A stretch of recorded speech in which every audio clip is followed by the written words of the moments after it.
Ni amakuru aramutse muri iki gitondo muri Repubulika Iharanira Demokarasi ya Kongo. Nimba ari ubwa mbere ugeze kuri uyu muyoboro, kanda sabone cyangwa se ukande subscribe, ukore share, yarangiza ukande kuri like kugira ngo bajye gufasha kubona amakuru tuguhereza amasaha 24 kuri 24. Kaninjira politiki na diplomasi muri Repubulika Iharanira Demokarasi ya Kongo. Breaking niyo twagiye aka kanya biri kuvuga yuko inyeshyamba za 23 cyangwa se intare za Sarambwe zakomeje kuzengereza kino gihugu cya Repubulika Iharanira Demokarasi ya Kongo. Ese ni kubera iki zino nyeshyamba noneho zaba zongeye kuzura umutwe, ndetse bikanavuga yuko muri iri joro mu gace ka Uvira haje kuraswamo drone zigiye zihambaye zaturutse muri Leta Zunze Ubumwe za Amerika, zifite ikoranabuhanga rigiye ritandukanye mu buryo bwo kurwanya cyangwa se bwo gutsinda urugamba muri Repubulika Iharanira Demokarasi ya Kongo. Drone zigera kuri 25 zaje kuraswa n'inyeshyamba za 23. Ese waza kwibaza ngo izi nyeshyamba za 23 imisi zari zimaze zitari gusubiza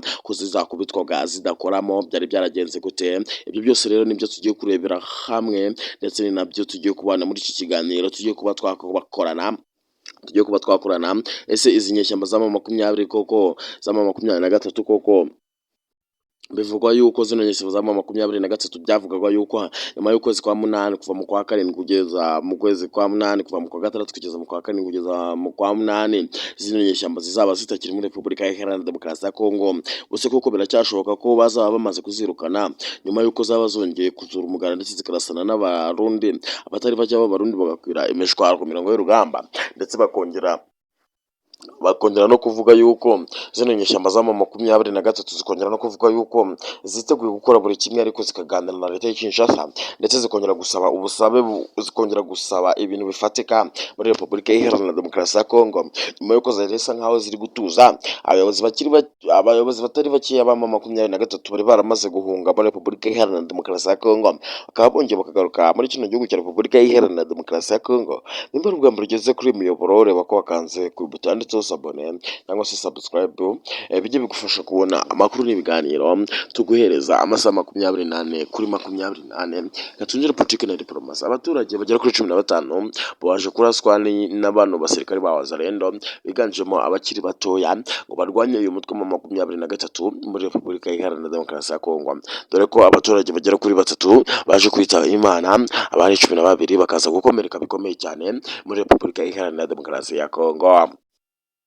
Uyu mutwe waje gukongera gukora amahano nyuma hashize iminsi abaturage babonye agahenge, ndetse bakanavuga yuko bari kwishimira Leta ya Kinshasa kubera umuvuduko uriho mu buryo bwo kwirukankana izi nyeshyamba cyangwa se intare za Sarambwe cyangwa se umutwe w'iterabwoba wari waraje muri Repubulika Iharanira Demokarasi ya Kongo. Ariko Wazalendo yaje gukora amahano ku munsi w'ejo, ndetse kugeza na n'ubu iracyayakora, dore ko bavuga yuko Wazalendo ikomeje kugenda ihohotera abaturage, bamwe bagafatwa ku ngufu abandi bakicwa irubozo, ndetse ubwo niba abaturage b'abanyamurenge muri Repubulika Iharanira Demokarasi ya Kongo. Antoine Felix Tshisekedi Tshilombo akomeje kugenda ashyiraho itegeko aho bazabona uwo muturage uwo ari we wese agomba kwicwa.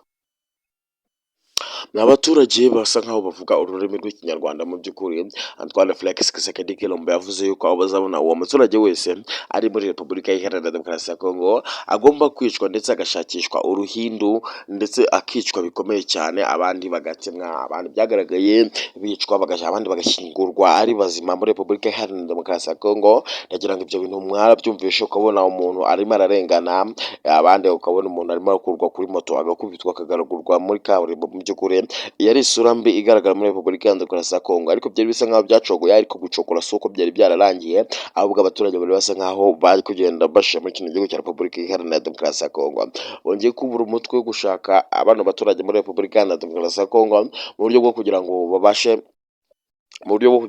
nko kurandura ururimi rw'ikinyarwanda muri Repubulika Iharanira Demokarasi ya Kongo, mu gihe bavuga yuko nta muturage wese uvuga ikinyarwanda bazongera kwemerera kuba muri Repubulika Iharanira Demokarasi ya Kongo, ndetse niyo bagufata uvuga igikongomani ngo uri umunyarwanda, ibyo bizaba bikurushaho kuko ngo batifuza umunyarwanda wese ukandagira mu gihugu cya Repubulika Iharanira Demokarasi ya Kongo. Bakomeje kuzenguruka amahanga yose bagaragaza ko umunyarwanda ari ikibi muri Repubulika Iharanira Demokarasi ya Kongo, ndetse banabitera mu baturage batangira gushakishwa uruhindu bafata umunyarwanda muri Repubulika Iharanira wafata umunyarwanda muri Repubulika Iharanira Demokarasi ya Kongo akagorwa bikomeye cyane ndetse agafungirwa ahantu habi cyane, agafungirwa muri gereza irimo amazi arimo umunyu ndetse akagenda yicwa bikomeye cyane. Nimba ari ubwa mbere ugeze kuri Memero kandi subscribe.